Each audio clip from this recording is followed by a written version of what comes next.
아멘. 자리에 앉으시기 바랍니다. 우리는 어떤 과거의 역사 아래에 존재하는 사람들입니다. 과거의 사건들이 오늘 우리가 사는 세상을 만들어 왔고, 또 우리는 그 가운데 살아가고 있고, 우리가 살아가는 일들이 우리의 뒤에 올 후손들의 삶에 영향을 미치게 되겠죠. 그렇기 때문에 우리는 과거에 대해서 우리가 그 과거를 올바로 아는 것이 우리에게 중요하다는 생각을 해보게 됩니다.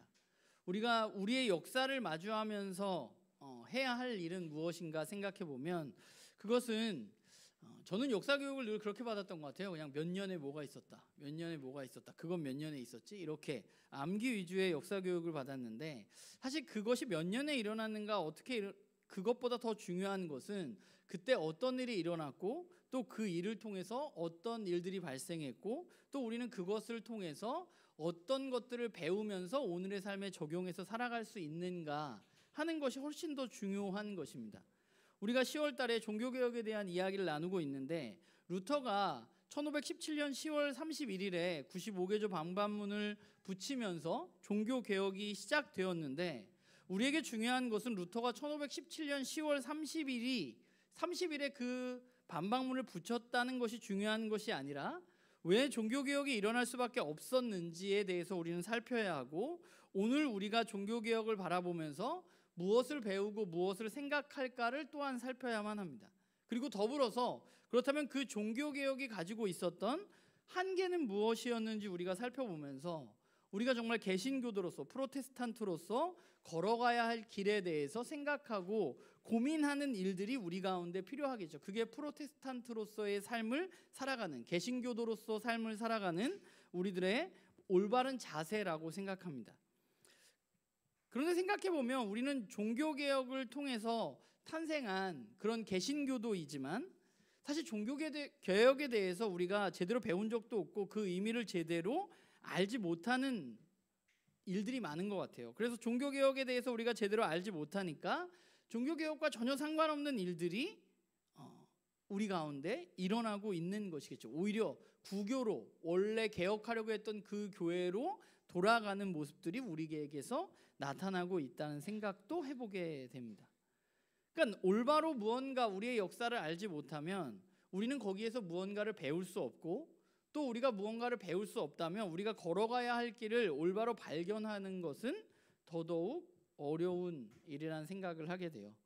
오늘도 종교개혁 이야기를 좀 할 텐데, 지난주도 좀 그랬지만 약간 세계사 공부하는 느낌이 조금 있어서 여러분들에게 좀 죄송한 마음이 있지만, 그러나 이 이야기가 우리에게 필요하고 또 우리가 이것을 알아야 한다는 생각이 있어서 여러분들과 같이 나누려고 하고, 오늘 말씀이 조금 조심스러운 부분이 있어요. 제가 그 이유는 뭐냐면, 카톨릭에 대한 이야기를 오늘 좀 할 텐데, 그 카톨릭과 또 카톨릭 교회의 구원관에 대해서 사실 이렇게 제가 오늘 짧은 시간에 얘기하잖아요. 되게 단순하게 이야기할 수 있는 건 아니거든요. 되게 복잡하고 여러 가지 일들이 있지만, 어쨌건 오늘 좀 짧은 시간 안에 카톨릭과 카톨릭의 구원관에 대해서 제가 짧게 이야기하다 보니까 여러분들 마음에 혹시 이게 카톨릭은 이런 거야 라는 생각을 혹시 갖게 되시지 않을까, 그 많은 부분들 중에 하나라는 것을 여러분들에게 좀 먼저 양해를 부탁드리고 오늘 말씀을 시작하도록 하겠습니다. 사실 카톨릭 교회와 개신교회는 많은 부분에서 동일한 생각을 가지고 있습니다. 가장 우리가 함께 공유하는 가장 중요한 것은 카톨릭이나 개신교나 우리의 죄, 원죄를 강조하고 그 죄로 인해서 우리가 하나님으로부터 멀어지고 타락했다는 사실에 동의한다는 것입니다. 그리고 예수 그리스도의 십자가의 구원을 믿는 사람들입니다. 그런데 이런 비슷한 부분 말고 꽤 큰 차이를 가지고 있기도 합니다. 그게 바로 구원관의 차이이긴 한데, 카톨릭의 구원관은 개신교인들이, 저와 여러분이 가지고 있었던 구원에 대한 생각과는 조금 다른 생각을 가지고 있어요. 우리는 뭘로 구원을 받나요? 하나님의 은혜로, 믿음으로 구원을 받습니다. 그런데 카톨릭 교회는 하나님의 은혜로 우리가 구원을 받기는 하지만 인간의 공로가 일정 부분 필요하다고 말합니다. 그게 카톨릭 교회가 가지고 있는 구원관입니다.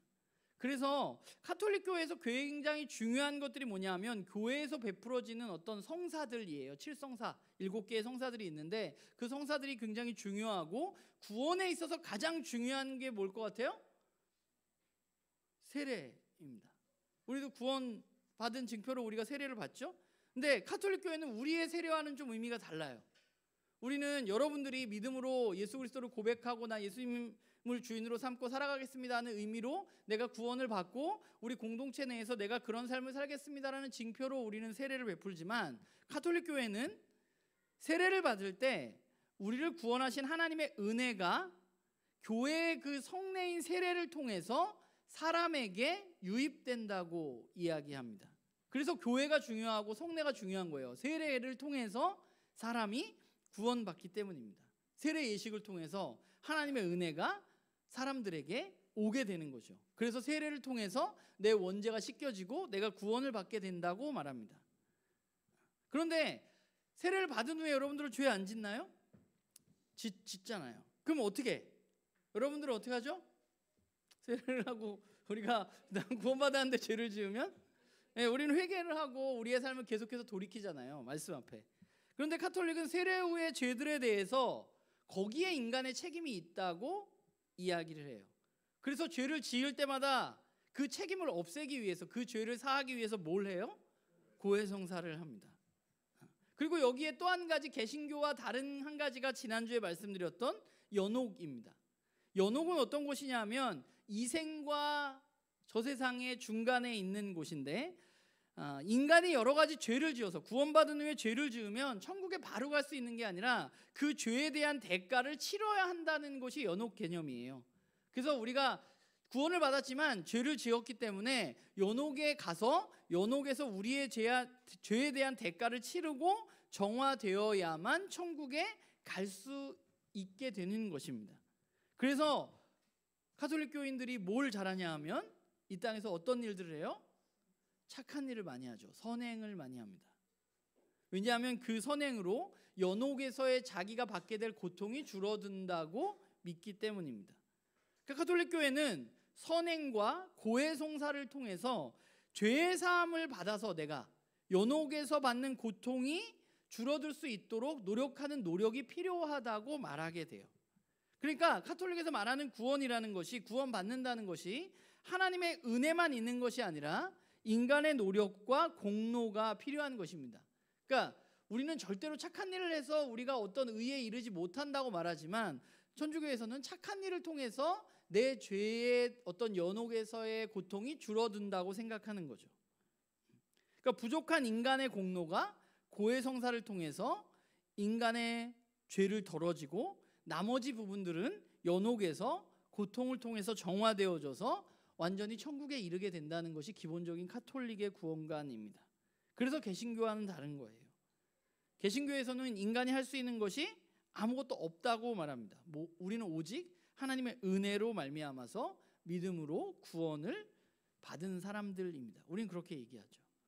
그러니까 가톨릭이 이런 구원관을 갖게 되다 보니까 문제가 생기게 되는데 어떤 문제가 생기냐 하면 여러분들이 생각해봐요. 여러분들이 구원을 받았어요. 그런데 여러분들이 죄를 지으면 여러분들이 죄를 연옥에서 고통으로 여러분들이 갚아야 한다고 한다면 일반적으로 사람들은 구원에 대해서 불확실하다는 생각을 갖게 되고 또 그 연옥에서의 고통에 대한 두려움도 갖게 되는 것이죠.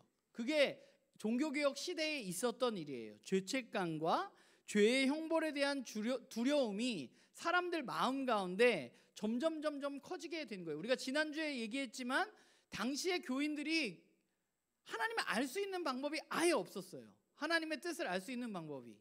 그렇기 때문에 그냥 교회에서 이야기하는 것만 받아들일 수밖에 없었거든요.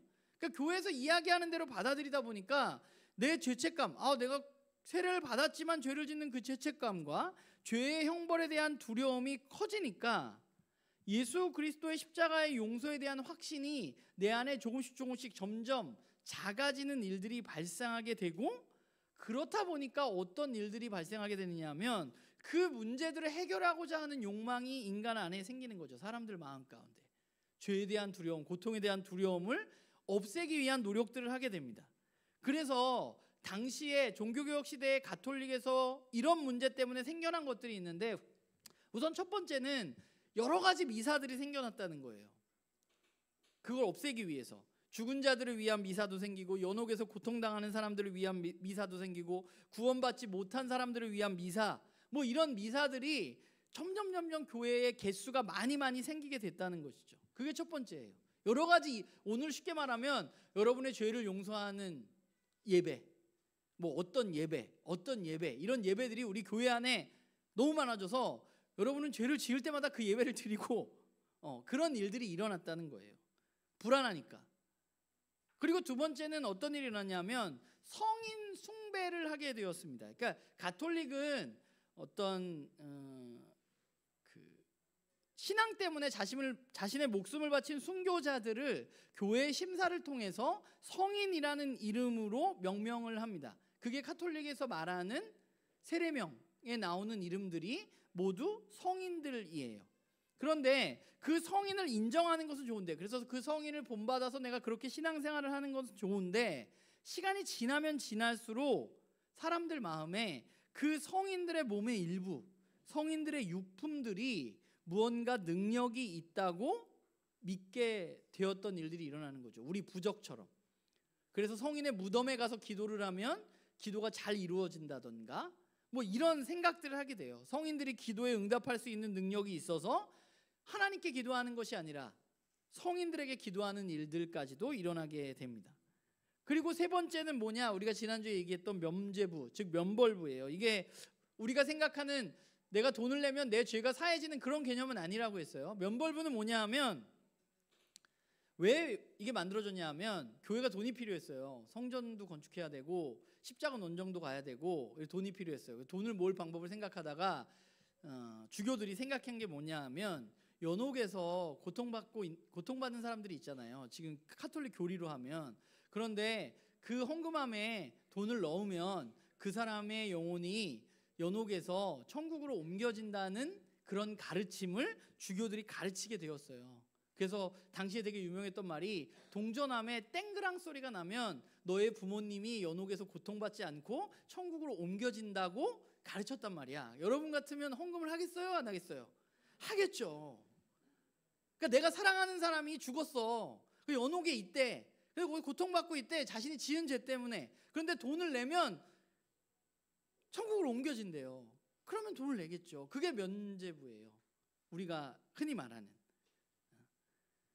그러니까 이런 일들이 당시에 일어나는 거예요. 그런데 이런 일들이 왜 일어났냐 살펴보면, 근본적으로는 당시의 성도들이 하나님을 알 수 있는 방법이 아예 없었기 때문이에요. 예배를 가면 라틴어로 미사를 드려서 알아듣지도 못하고, 지난주에 얘기했지만 성례전에 참여할 수도 없고, 성경을 볼 수도 없고, 교회의 가르침, 주교의 가르침에 의존할 수밖에 없는 상황들 때문에 그 두려움들을 해소하기 위해서 이런 여러 가지 잘못된 신앙의 습관들이 나타나게 된 거죠.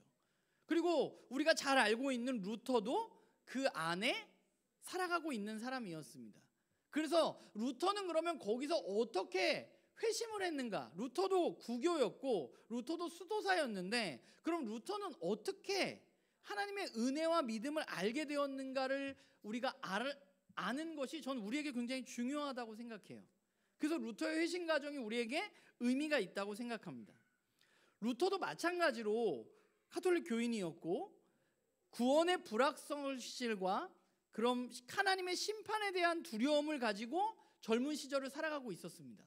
그런데 22살이 되던 해에 갑자기 가장 친한 친구가 벼락을 맞아서 죽는 장면을 루터가 직접 목격을 하게 돼요.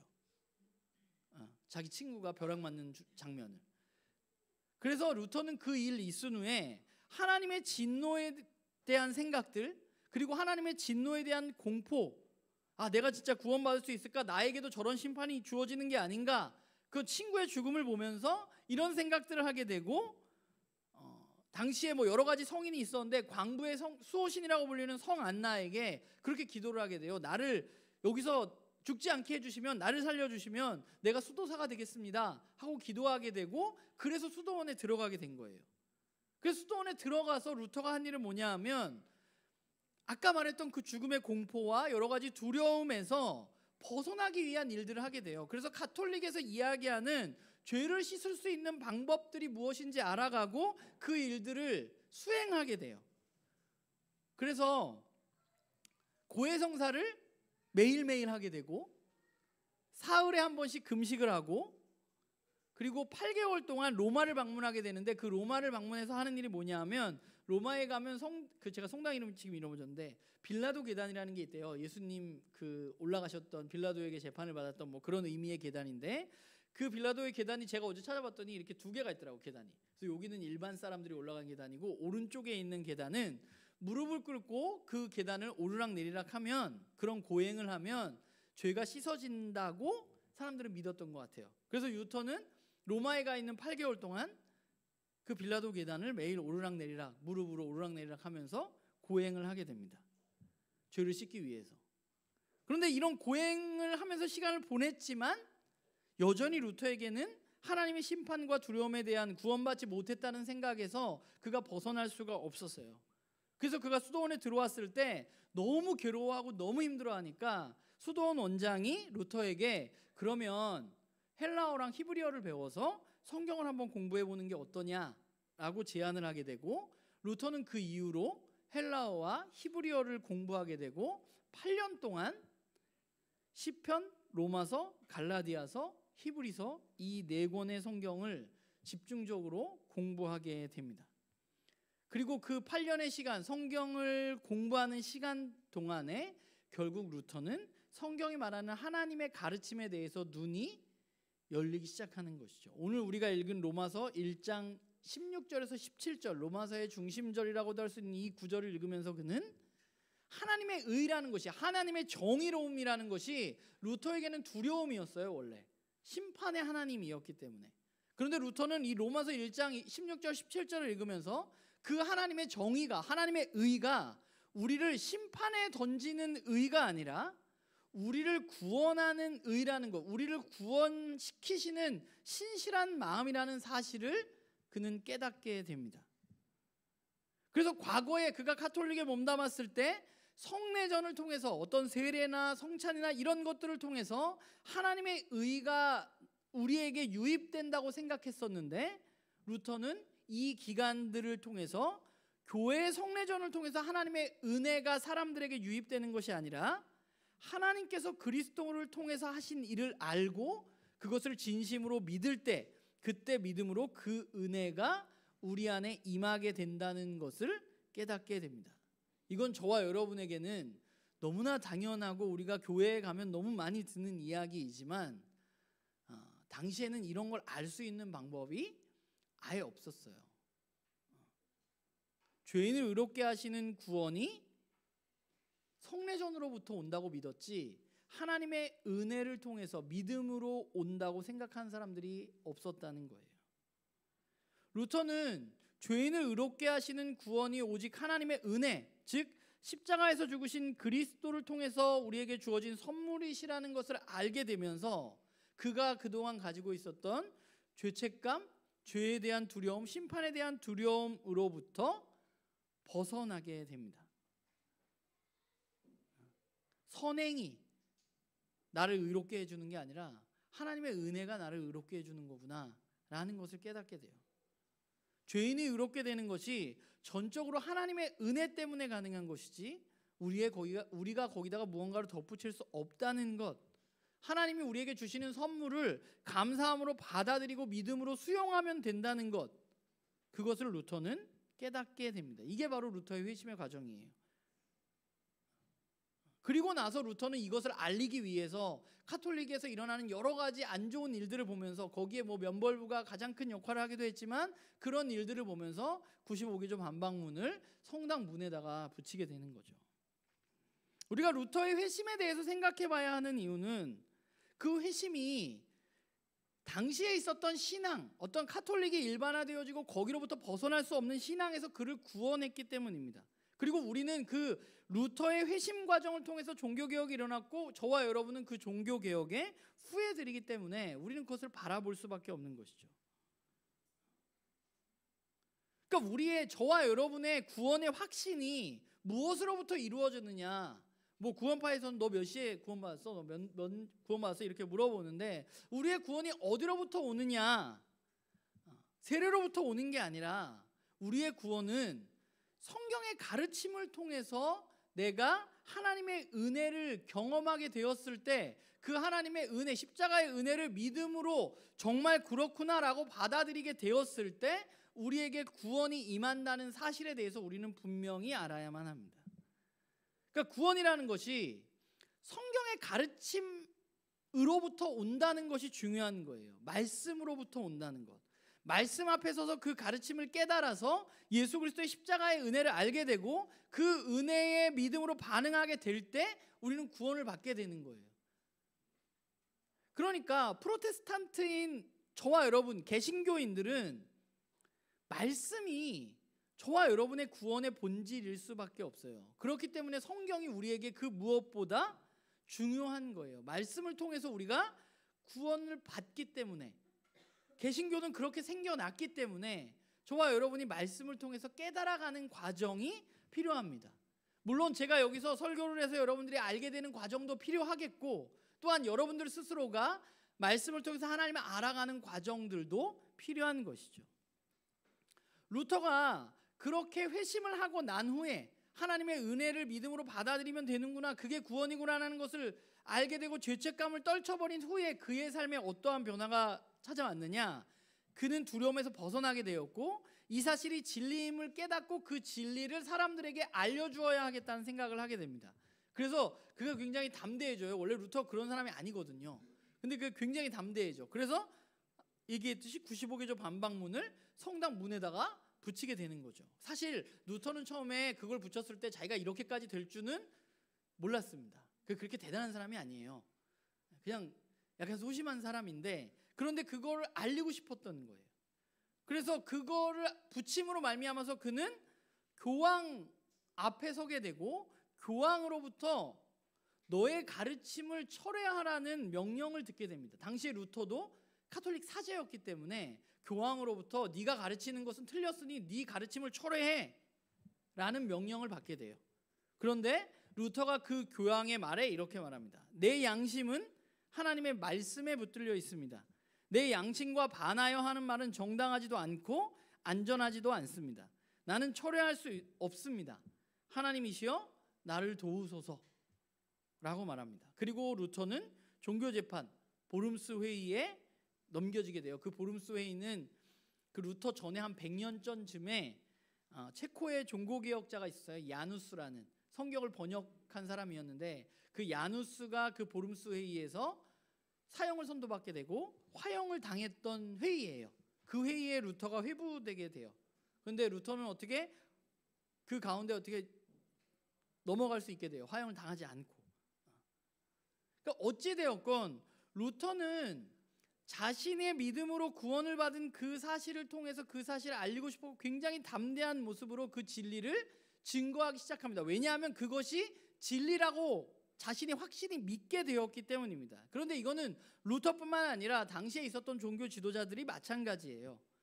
진리를 깨달은 그들, 말씀으로 진리를 깨달은 그들은 그 진리를 선포했고, 루터는 화형을 당하진 않았지만 화형이나 순교를 당하는 많은 종교개혁가들이 있었습니다.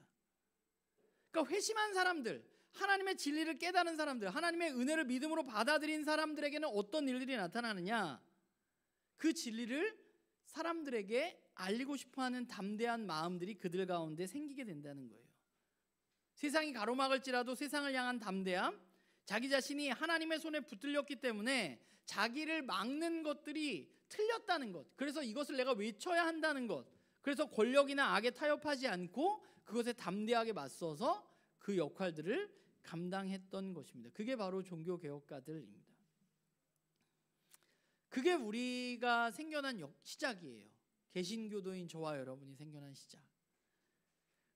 그렇다면 우리는 이 역사를 바라보면서 그런 일이 있었구나 라는 사실을 아는 것이 물론 중요하겠지만, 그 아는 것으로 끝나지 않고 그러면 이 일들을 통해서 오늘 저와 여러분의 삶에 우리는 어떤 것들을 생각하고 무엇을 배워나가고 우리는 어떤 신앙의 여정을 걸어가야 하는가에 대해서 우리는 생각해 보아야만 하는 것이죠. 저는 우리가 해야 할 일은 무엇보다 우리의 출발점을 점검하는 것이라고 생각합니다. 루터가 성경 속에서 기독교 신앙이 어디에서 시작하는지 그 출발점을 찾았던 것처럼 우리도 우리의 신앙의 출발점을 점검해야만 합니다. 우선 첫 번째는 우리 신앙의 출발점의 시작은 우리의 죄의 문제와 하나님의 심판에 대해서 우리가 진심으로 생각하고 있느냐 하는 것입니다. 우리는 우리의 죄의 문제를 좀 직면해야 돼요. 저와 여러분이 그냥 범법자가 아니어서 또는 도덕적으로 다른 사람들보다 착하게 산다고 내가 죄인이 아닌 것이 아니라 하나님을 떠나서 내 마음대로 살려고 했던 내가 진짜 죄인이라는 것, 내가 그 하나님의 심판 앞에 놓일 수밖에 없는 죄인이라는 사실을 우리는 직면해야 되고 인정해야 됩니다. 그게 여러분들이 해야 할 일이에요. 그리고 그 문제를 내 스스로 해결할 수 없다고 우리는 깨달아 가야만 합니다. 그러니까 내가 심판받을 수밖에 없는 존재구나 라는 사실을 저와 여러분이 가장 먼저 알아야 돼요. 그게 구원의 시작이에요. 한국 교회의 여러 가지 문제들 가운데 가장 큰 문제는 죄에 대한 진정한 직면 없이 구원을 이야기하고 구원을 받는다고 말한다는 것입니다. 하나님의 심판에 대해서 우리가 알려주지도 않고 고민하지 않은 채로 우리는 그냥 때로는 지식적으로, 때로는 습관에 의해서, 때로는 그냥 별 생각 없이 예수 그리스도를 믿으면 내 삶이 잘 될 거라는 생각으로 예수님을 믿는다고 이야기하고 구원이 그들에게 주어진다고 교회는 말합니다. 저는 그런 모습들이 오늘날 우리가 개신교도로서 개혁하고자 했던 그 구교보다, 원래의 카톨릭보다 더 못한 모습이라고 생각합니다. 루터의 종교개혁을 오해해서 오직 은혜를 남발하면서 죄의 문제를 심각하게 받아들이지 않고 은혜면 되는 거지, 하나님 날 용서해 주셨는데 우린 이거에 대해서 너무 쉽게 생각하는 것은 아닌가 우리 자신을 돌아봐야 돼요. 우리가 하나님을 두려워하는 마음이 있어야 되는데 우리는 하나님을 두려워하지 않는 마음으로 살아가는 경우가 너무 많아요. 그래서 그리스도인이 된 후에 죄 짓는 게 너무 쉬워졌어요. 그냥 하나님 별로 무서운 분이 아니야. 하나님 날 사랑하시는 분이지. 그냥 하나님 날 용서해 주시고 천국까지 가게 해주신다니까, 죄는 어차피 용서되는 거니까 그냥 그거에 대해서 우리가 너무 가볍게 생각하는 것은 아닌가. 저는 우리가 프로테스탄트로서 저와 여러분이 가장 먼저 고뇌하고 정말 깊이 있게 생각해 보아야 할 문제라고 생각해요. 로마서 1장 8절과 에베소서 2장 3절에 보면 이런 말이 나옵니다. 하나님의 진노가 불의로 진리를 막는 사람들의 모든 경건하지 않음과 불의에 대하여 하늘로부터 나타난다고 말합니다. 에베소서 2장에도 전에는 우리도 그 가운데서 우리의 육체의 욕심을 따라 지내며 육체와 마음이 원하는 것을 하여 다른 인들과 같이 본질상 진노의 자녀였다고 말합니다. 바울은 하나님의 진노가 이미 나타났다고 말하고 있어요. 우리가 세상 사람들을 보면 사실 하나님의 진노가 임한 것을 알 수 있습니다.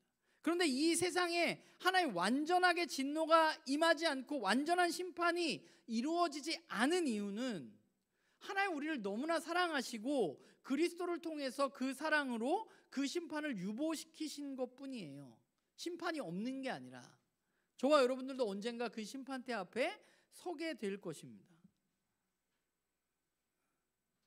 그러니까 우리는 내가 어떤 상태에서 구원을 받은 사람인지를 알아야만 돼요. 내가 얼마나 끔찍하고 얼마나 처참한 그런 답이 없는 그런 세상 속에서 하나님의 건지심을 받은 사람인가에 대해서 우리는 직면해야만 합니다. 그게 우리가 개신교도로서 해야 할 일이에요. 그리고 두 번째는 그런 죄인이어서 절대 벗어날 수 없는 우리에게 하나님의 한없는 은혜가 부어졌고 그 은혜에 대해서 우리가 전인격적으로 반응하게 될 때, 믿음으로 그것을 받아들일 때 우리가 구원에 이르게 된다는 사실입니다.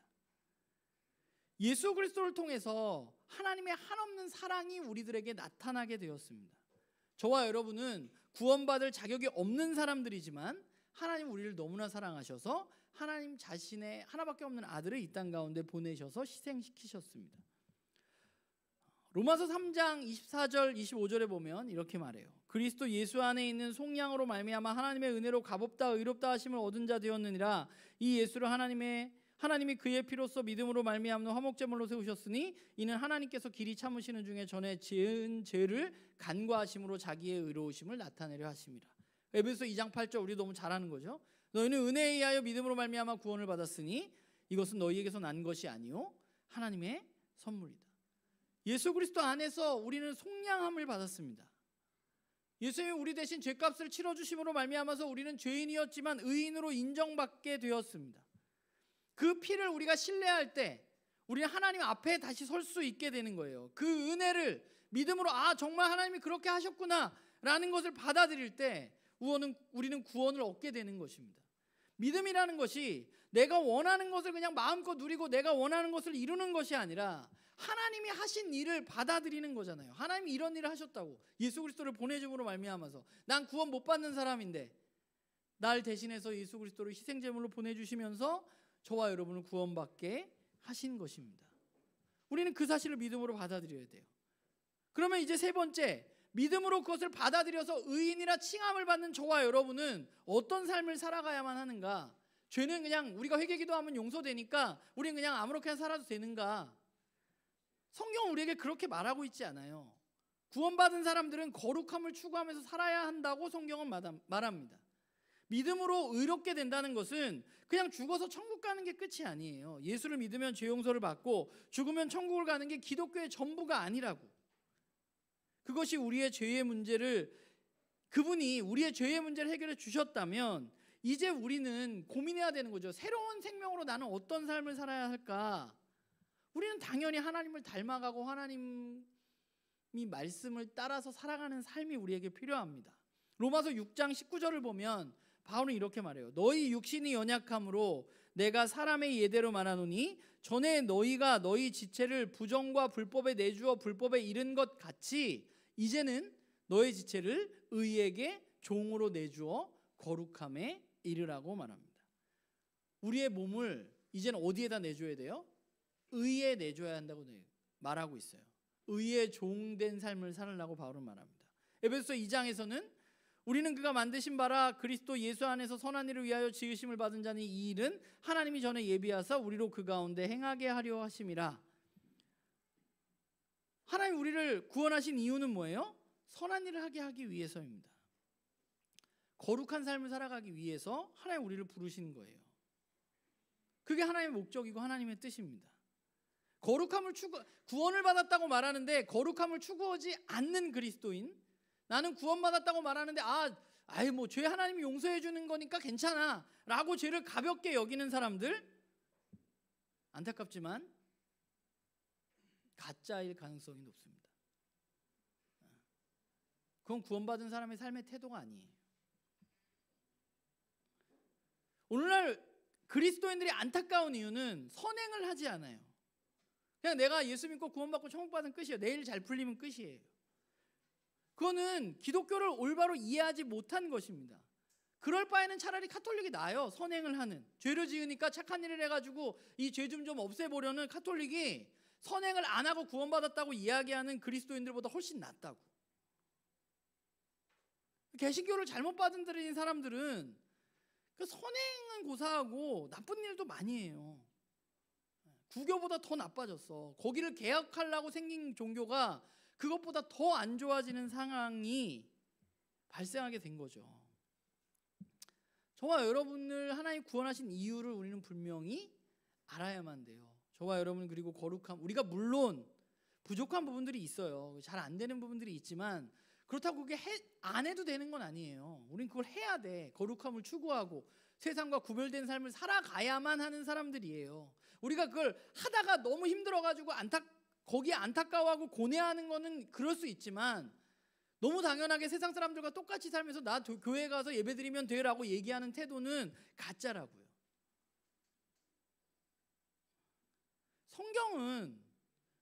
저는 성경이 지난주에도 얘기했지만 매우 명료하다고 생각합니다. 우리가 말씀 앞에 섰을 때 하나님 우리에게 굉장히 명료하게 하나님의 뜻을 전달해 주신다고 믿어요. 우리가 때로는 이 말 자체가 어려워서 모른다고 이야기할 수 있지만, 제가 조금 전에 여러분 읽어봤던 로마서 본문을 여러분들이 뭐 읽어서 못 알아듣는 본문 아니잖아요. 내가 죄인이고 십자가의 은혜로 내가 구원을 받았고 이제 내가 착하게 살아야 된다는 거, 이 글을 읽으면서 우리가 못 알아듣는 사람 아니잖아요. 성경은 그만큼 명료해요. 하나님 우리에게 그렇게 말씀하셔서 우리가 알아들을 수 있게. 그리고 그 명료한 하나님의 말씀 앞에 서서 하나님의 뜻을 알아들었던 사람들, 믿음으로 받아들였던 사람들은 그들의 삶이 바뀌었어요. 루터가 그 중에 한 사람이고, 그는 성경을 통해서 진리를 깨달았고, 그를 비롯한 종교 개혁자들은 그 진리를 위해서 생명을 걸고 정치 권력 앞에, 종교 권력 앞에 맞서서 싸웠습니다. 믿음의 선배들은 자신의 목숨을 걸고 선행을 했습니다. 사람들이 죽어나갈 때 그들의 장례를 치러주었고 그들을 돌보아 주었습니다. 왜냐? 성경 속에서 하나님의 사랑을 발견했기 때문입니다. 성경에서 발견한 하나님의 사랑이 너무 커서 그것에 응답하는 삶을 살 수밖에 없었던 것입니다. 믿음이라는 것은 말씀을 들음을 통해서 나옵니다. 프로테스탄트인 저와 여러분은 말씀 앞에 서는 사람들입니다. 그리고 그 말씀 앞에서 믿음으로 반응하는 사람들입니다. 우리는 은혜로 말미암아 믿음으로 구원을 얻은 사람들입니다. 그렇다면 우리는 이제 종교개혁이 우리에게 가져다준 이 참된 출발점에 대해서 우리가 좀 먼저 생각하면서 믿음으로 살아가는 사람이 과연 어떤 사람들인가? 믿음으로 내가 그 하나님의 은혜를 받아들인다는 것은 나의 삶에 어떤 영향을 미치고 있는가? 우리의 삶을 돌아보면서 오늘 우리의 삶 속에서 우리는 프로테스탄트로서, 개신교도로서 거룩함을 추구하는 삶을 살아가는 그런 저와 여러분이 되기를 주님의 이름으로 부탁을 드립니다.